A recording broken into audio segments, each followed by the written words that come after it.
बिस्मिल्लाहिर्रहमानिर्रहीम। नाज़रीन अस्सलाम वालेकुम। मैं हूं आगा महमूद हसन लोधी, सच्ची खरी सियासी बातों के साथ। नाज़रीन, आज मैं जो वीलॉग करूंगा वो मेरी ज़ाती राय है, मेरी दिली ख्वाहिश है, आरज़ू है कि मैं इसके ऊपर डिस्कस करूं, इस मौजू को ज़ेरे बहस लाऊं कि आखिर वजह क्या है, मसला क्या है कि इस मुल्क के खुदादाद में जब से मैंने होश संभाला है सियासी इस्तेकाम मैंने नहीं देखा। सियासी इस्तेकाम देखा, ना ही हुकूमतों को एक अरसे तक, जिस अरसे के लिए वो मुंतखब होकर आती हैं, उनको उस अरसे तक चलते देखा, ना ही तरक्की करते देखा। शायद कि इस मुल्क के खुदादाद के जितने मादनी ज़खायर हैं या जितना ये ताकतवर मुल्क अवाम के लिहाज से है, उसको तकसीम करके रखने के लिए ये सियासी अदम इस्तेकाम पैदा किया जाता है। अब 85 से लेके आज तक देख लें, जो भी हुकूमत आती है 4 महीने, 6 महीने, 1 साल बाद उसके ख़िलाफ़ एहतजाज, जलसे, जुलूस, परोपकंडा होने शुरू हो जाते हैं। और हुकूमत को देखें, वो हुकूमत को देखें जो हुकूमत बरसरे इक़्तिदार आती है, जो एक वक्त में हिज़्ब इख्तिलाफ में रहती है, वो भी आके हिज़्ब इख्तिलाफ को निशाना बना लेती है और हिज़्ब इख्तिलाफ हुकूमत को निशाना बना लेती है। इन दोनों की धींगा मुश्ती में, नूरा कुश्ती में या सियासी लड़ाई में मुल्क को क्या फ़ायदा होता है, आवाम को क्या फ़ायदा होता है, आवाम की भलाई के लिए क्या किया जाता है, जितनी तरमीम की जाती हैं उसमें आवाम के लिए कौन से ऐसे मामलात हैं, जो मसाइल हैं, उनके हल के लिए तरमीम की जाती हैं। कोई ऐसी तरमीम मेरे सामने तो आज तक नहीं आई कि जो मुल्क की दिफा के लिए, आवाम की फलाह के लिए की गई हो, सिर्फ़ और सिर्फ अपनी सियासी बका और अपनी सियासी इक़्तिदार को तवालत देने के अलावा मैंने नहीं देखा आज तक कोई ऐसी तरमीम की गई हो। यही एक वजह है कि मुल्क में गैर यकीनी सियासी सूरत हाल है। जहाँ गैर यकीनी सियासी सूरत हाल है, वहाँ मुआशी अदम इस्तेकाम इस हद तक बढ़ चुका है कि मैं आपको बयान नहीं कर सकता। बहुत से शोबे ऐसे हैं कि जो गोना गूं सूरत हाल का शिकार हैं, लेकिन आप एक शोबा ऐसा भी है, पाकिस्तान का नहीं बल्कि दुनिया भर का है, जिससे बहुत सारे इदारे, रोज़गार से मुतालिक लोग वाबस्ता हैं, जो कंस्ट्रक्शन का एक शोबा है। कंस्ट्रक्शन के उस शोबे में प्रॉपर्टी डीलर्स भी आते हैं, उसमें इन्वेस्टर्स भी आते हैं, उसमें जेन्युइन बायर्स भी आते हैं, उसमें फ्लक्चुएशन भी आती जाती रहती है।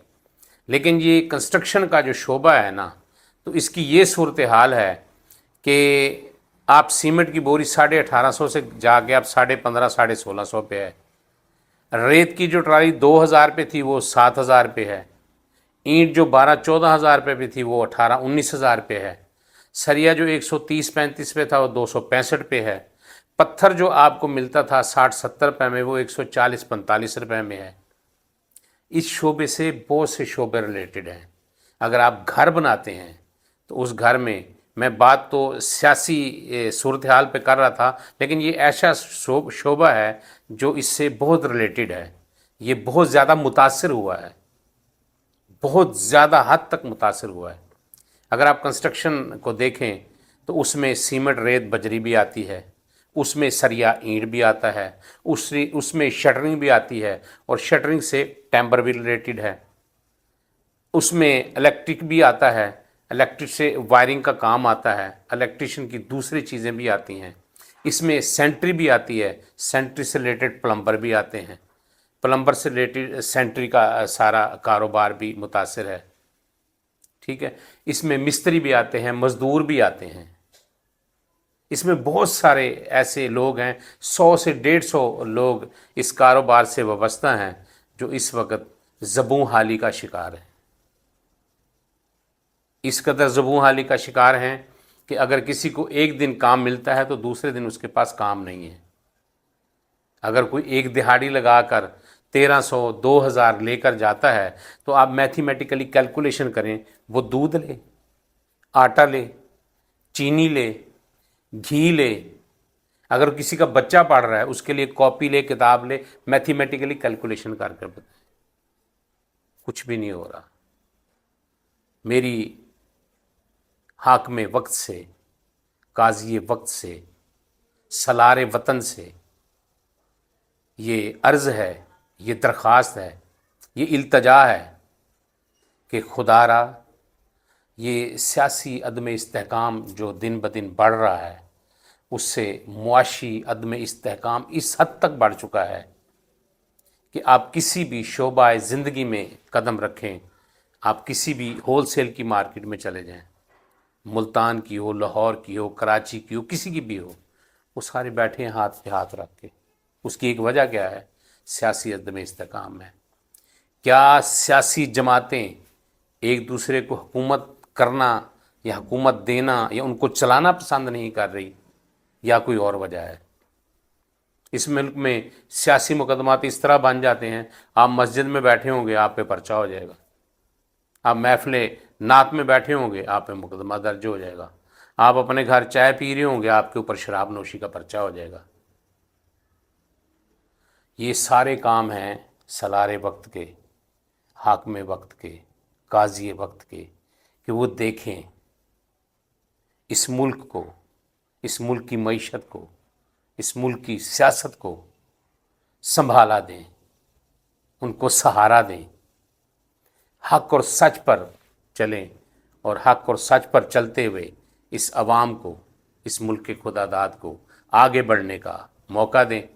اگلے ویلاگ تک اجازت چاہوں گا، تب تک کے لیے پاک پروردگار میرا، آپ کا، اس ملک کا، اس ملک کے ان نگہبانوں کا جو کڑکتی دھوپ میں، ٹھٹھرتی راتوں میں، تند و تیز آندھیوں میں میری، آپ کی، اس ملک کی عزت جان و مال کا پرچم لیے سرحدوں پر چراغ روشن کی طرح روشن ہے۔